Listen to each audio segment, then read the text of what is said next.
They say that you can only conserve what you love, and you can only love what you know.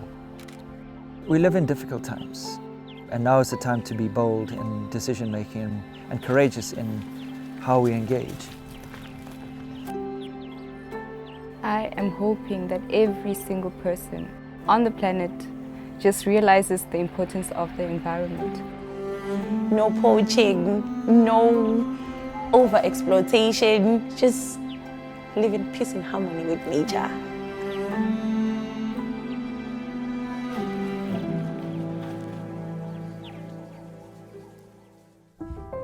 I think there's a real opportunity to change how we view the world, change how we interact in the world. The problem is that very often people don't have a clear sense of the environmental context for pretty much everything that they do. At the heart of it is this need for redefining and rethinking education in not only South Africa but also on a sort of global level.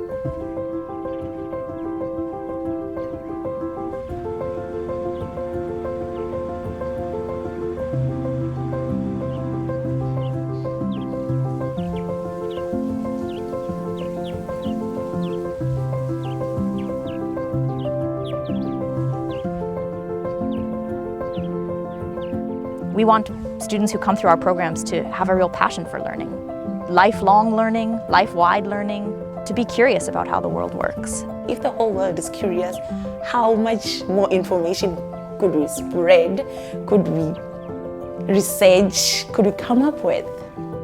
Transformative experiences happen when we're socially engaged, when we're emotionally engaged, and when we're cognitively challenged. And you can see when it works. You can see when this experience has meant something to them that is going to change the course of their life. That's where we think that this relationship is so great. We can have this slow volumes, high intensity programs that touch people and make them role models in their communities.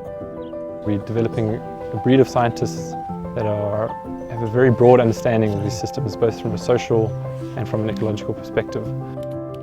One of the things I had hoped to achieve is to manage data and know how to interpret it.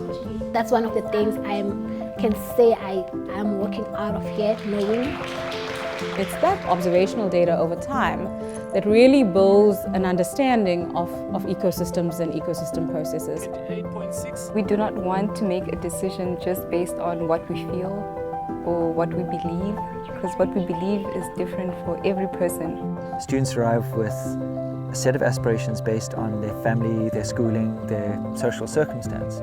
Our job is to add a range of other aspirations, and one way to do that is to link them up with a peer group that extends beyond South Africa.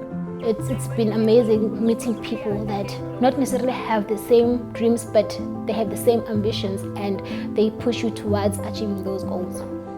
As a society, the more sophisticated we become, the more isolated we become from natural areas. This isolation from nature has been accelerating exponentially over the last 2 decades. Most of the knowledge that you get is through interactions with nature, through interactions with people. We know now that access to these green spaces is really important for our mental well-being and our physical well-being. And to bring young individuals into very wild spaces where ecosystems are still intact. And we can think a little bit more about our connection to those ecosystems, so humans being a part of nature. Your well-being, your happiness lies within the environment. We also nature, like we come from it. Even if it's one person that gets touched from having such an experience, let it trickle down to more people, because I think that one person can influence the family, and that family can influence another family. And all of a sudden we have this network of influence because of one camp.